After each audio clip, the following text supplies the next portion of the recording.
मैं बीजेपी के लोगों को आगाह करना चाहता हूं, देशभक्तों का अपमान देशद्रोह है, देशभक्तों का अपमान राष्ट्रद्रोह है, देशभक्तों का अपमान इस देश के साथ गद्दारी है।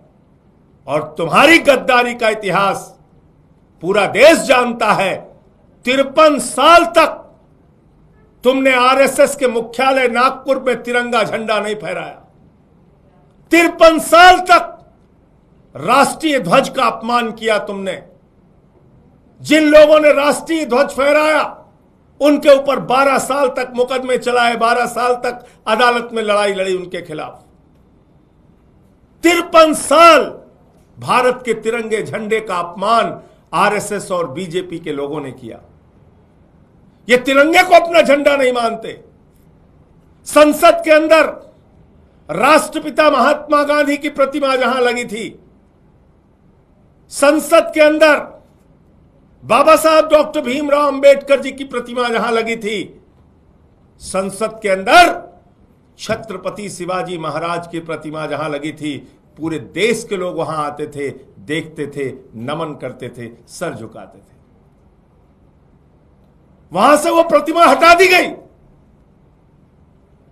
गांधी का अपमान, अंबेडकर का अपमान, छत्रपति शिवाजी महाराज का अपमान ये देश की पार्लियामेंट में भारतीय जनता पार्टी और नरेंद्र मोदी की सरकार ने किया। और अब देश की राजधानी दिल्ली में वीरांगना लक्ष्मीबाई, झांसी की रानी लक्ष्मीबाई, 1857 की योद्धा जिन्होंने अपनी शहादत दी, कुर्बानी दी इस देश के लिए, उनकी प्रतिमा हटाने जा रहे हैं। हरियाणा के चुनाव में भी अब इस मुद्दे को हम लोग जगह जगह बताएंगे कि देशभक्त का अपमान देशद्रोह है, राष्ट्रभक्त का अपमान देश राष्ट्रद्रोह है। और ये देशद्रोह और राष्ट्रद्रोह भारतीय जनता पार्टी दिल्ली के अंदर देश की राजधानी में खुलेआम करने जा रही है।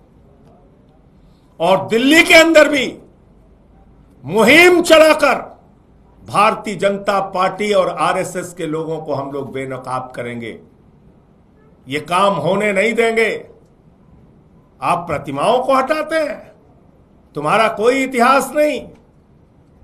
तुमने आजादी के आंदोलन में हमारे स्वतंत्रता सेनानियों के साथ गद्दारी की, देश के साथ गद्दारी की। आजादी मिल गई तो 53 साल तक तिरंगा झंडा नहीं फहराया, वो देश के साथ गद्दारी की। अब संसद के अंदर आपने हमारे महापुरुषों की प्रतिमाएं हटा दी और दिल्ली में अब झांसी की रानी की प्रतिमा हटेगी तो किसकी प्रतिमा लगाएं हम लोग? किसकी लगाएं? उन गद्दारों की जिन्होंने आजादी के आंदोलन में देश के साथ गद्दारी की।